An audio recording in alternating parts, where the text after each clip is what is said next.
Okay, so we're all handing over more and more of our work to AI, right? But what happens when we trust it a little too much?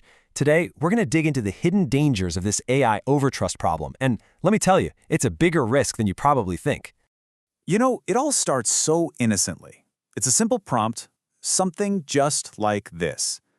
All over the world, in every industry you can think of, people are using AI to draft emails, summarize data, basically to supercharge their productivity.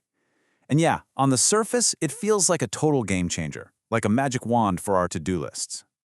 So here's what we're going to cover. First, we'll look at why AI has gotten so popular so fast. Then, we're going to pull back the curtain on what I call the confidence trap. We'll explore some real-world consequences, when things go wrong. We'll also get into the tough governance questions companies are wrestling with. And finally, we'll map out a path forward, a way for AI and human judgment to actually work together. All right, Section 1.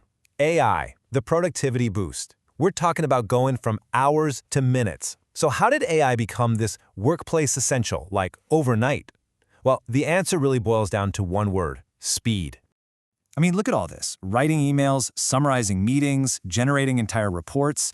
Businesses are just eating this stuff up because it basically compresses time.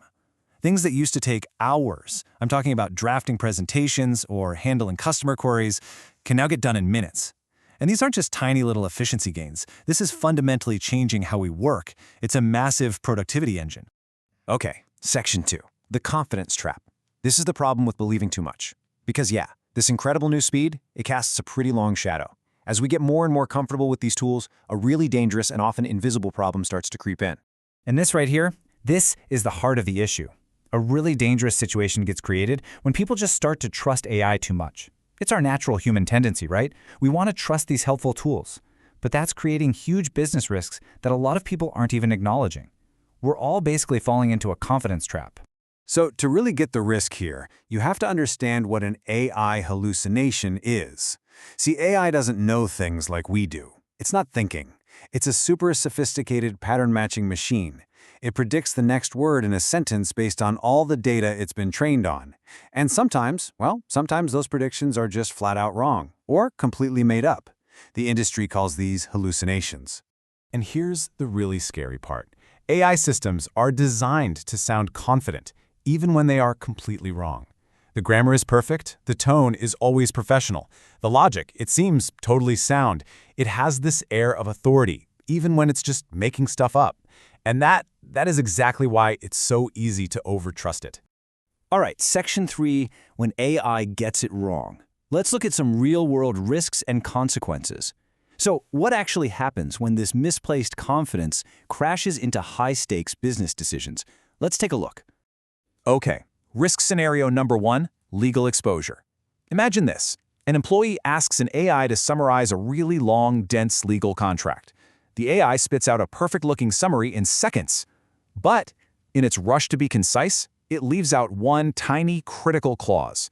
If nobody bothers to check the original, the company is now flying blind, potentially facing huge legal and financial trouble. Or how about this one? Customer trust. We've all interacted with these. A support bot is trained to be helpful, but it gives a customer the wrong information about a product or a return policy. Just one bad answer, if it's not checked by a human, can instantly wreck a customer relationship and just chip away at the company's reputation that they worked so hard to build. And then you get to a field like healthcare. Risk scenario number 3, an AI tool misunderstands patient context. It doesn't get the nuance, and it leads to inaccurate recommendations. Here, the consequences of a mistake that goes unverified, well, they become incredibly serious really fast. But the problem goes even deeper than just random mistakes. We're talking about AI bias. See, because AI learns from data created by humans, it can pick up and even amplify our own biases. This can lead to really unfair outcomes in supercritical areas like hiring systems, performance evaluations, loan approvals, you name it. We just can't assume that an algorithm is automatically objective. Okay, Section 4, the governance questions. Who is responsible here? Because all of these risks, from factual errors to hidden bias, they lead to some really tough questions that most companies are frankly just now starting to ask. And this is the big one, right? Who is responsible when AI makes a mistake? Is it the employee who used it? The company that rolled it out? The software vendor who built the thing? Right now, there's this huge accountability vacuum, and nobody's quite sure where the buck stops. Which naturally leads to this really practical problem. What level of human oversight is actually required for this stuff? I mean, do you have to double-check every single thing the AI produces? If you do that, don't you lose all the efficiency you were trying to get in the first place? It's a tough balancing act between speed and safety. And finally, what kind of business decisions should never rely solely on AI? This is a big one. So many organizations adopted AI so fast, for all the productivity wins, that they never really stopped to develop the rules of the road. They never asked that critical question: what decisions are just too important to hand over to an algorithm? So, Section 5, Building Responsible AI. This is the path forward. With all these risks, all these big, unanswered questions, how can businesses actually move forward and use these amazing tools safely? Well, the answer is something called AI governance. And let's be really clear here. This is not about banning AI or slowing down innovation. It's actually the opposite. It's about creating the structure, the guardrails that let you use it safely and responsibly. And this is what that looks like. It's a practical framework. First, you create clear usage policies so everyone knows the rules. Second, you establish real human review processes for high-stakes work. Third, you provide employee training so they know what to look out for. Fourth, you set clear data protection guidelines. And fifth, you conduct regular risk assessments, because this tech is always changing. It's a totally manageable, structured way to handle a really complex problem. Okay, last section, Section 6, Human Judgment Required. This is about balancing innovation and responsibility. Because at the end of the day, the real solution here isn't just about policies or processes. It's about a fundamental shift in how we think about this technology.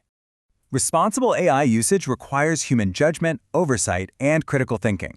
Look, AI is an incredible co-pilot. It's amazing, but it is not the pilot. The final call, the responsibility for judgment, for context, for critical thinking, that has to stay with us, with the humans in the loop. The technology doesn't get us off the hook. If anything, it makes our judgment even more important. And that brings us to the most important takeaway. The biggest AI risk is not the system itself, it's the assumption that the system is always right. That's the real danger here. It isn't that the AI will get something wrong, it's that we, as humans, will just blindly assume that it won't. In this new age of AI, maybe the most important skill we have is a healthy dose of skepticism and knowing when to trust our own judgment over the machine.